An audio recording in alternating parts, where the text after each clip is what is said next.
Hello বন্ধুরা।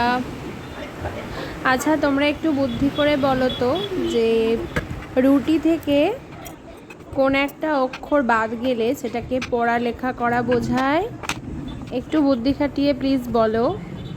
আর তার সাথে এটাও বলো যে আজকে আমি কি বানালাম, এটা কার কার পছন্দ, এটা আমি কি বানিয়েছি।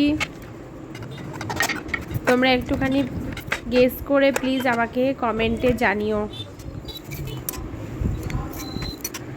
তো সবাই ভালো থেকো, সবার জন্য গুড নাইট, শুভরাত্রি। সবাই ভালো থেকো, সবাই সুস্থ থেকো, সাবধানে থেকো। তো good night my all friends, tata.